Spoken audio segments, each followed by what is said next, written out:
So there's lots of different difficulties of sorting this out, of what's green. So a response to that has been creating green measuring tools for our consumption of products, labeling, and in the building industry, we are now creating green certification and protocols for how we build. The U.S. Green Building Council in the United States is setting this larger framework for the big picture of large buildings, commercial buildings, and then in the house and the residential side, there are others. So what I'm going to do now is just take a minute to backstep before we jump into green building rating systems in houses. It all comes back to this. The fundamental definition that we're working from of what's sustainable as opposed to what's green is this idea of doing things today so that we allow the future to meet its needs. So sucking up and using up all the oil in 30 years or 200 years, so there's none left for the future, is not a sustainable approach. We're all going to move towards more renewable resource and regenerative approaches. But this is the background of this, and it rests on a three-part methodology of the economy, the ecology, and the social equity that comes together. So a sustainable culture combines all these things. Buildings are a part of that. Now, history of green building codes. I like to go back to Ruskin. He said our buildings should be able to be lovely and to last. He promotes durability.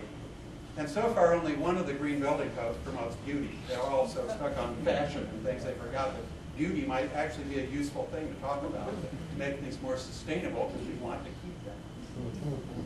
Now, there are more than 25 green home rating codes now in place across the U.S., Canada, and England. I did a detailed comparison of a half a dozen of those codes to kind of go, how does preservation intersect with this new system of identifying green buildings? I'm going to take you into those details.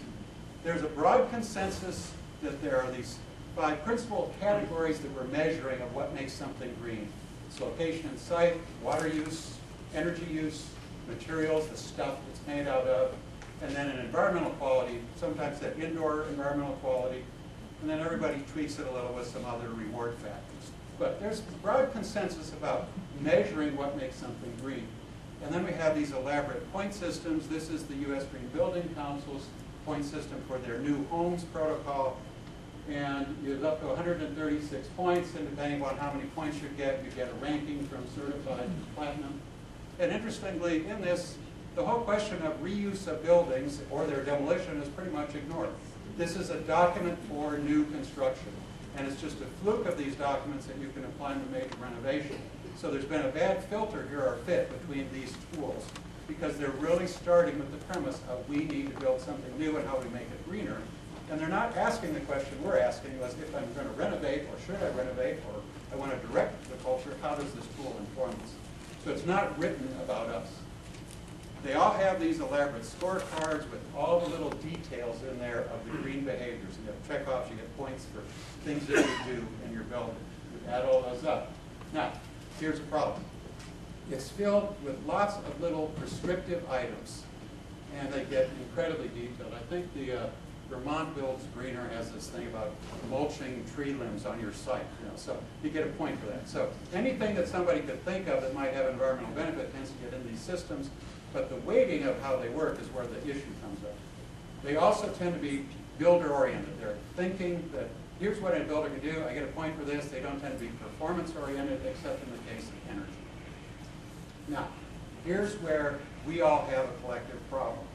The green building rating codes have great agreement on what kind of behavior we're going to measure and total disagreement on what's the value of that behavior. So if energy, which most people say is the biggest issue, in some of the green codes, it only gets 16% of the points. In others, it's up to 47%, or almost half the points, and location is also about energy.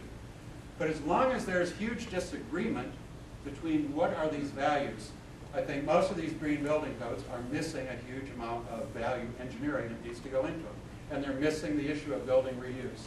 And as long as resources, which is the stuff that buildings are made out of, gets a small amount of points, building reuse isn't going to be seen as a favored strategy. Now, they're not all the same. There's a whole bunch of different variations in these green building codes.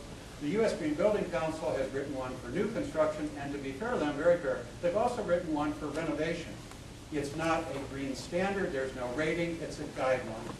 And the idea behind this is actually sound. Most old buildings don't change because they're going to rip everything out and start all over and holistically do everything.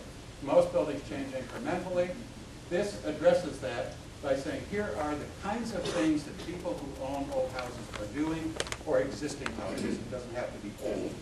They're going to do a kitchen project or an addition or some level of intervention, and with each of these, those guidelines give you some ideas of green behavior, better ways to be more energy efficient, water efficient, air quality efficient. So this is a good approach because it matches up to the way most of our buildings change incrementally. But it's a guideline, it's not a certification standard. Increasingly, though, the people who are writing green building codes are recognizing that the renovation market is where they need to be. There's about 3 or 4 systems now that actually have green rehab codes.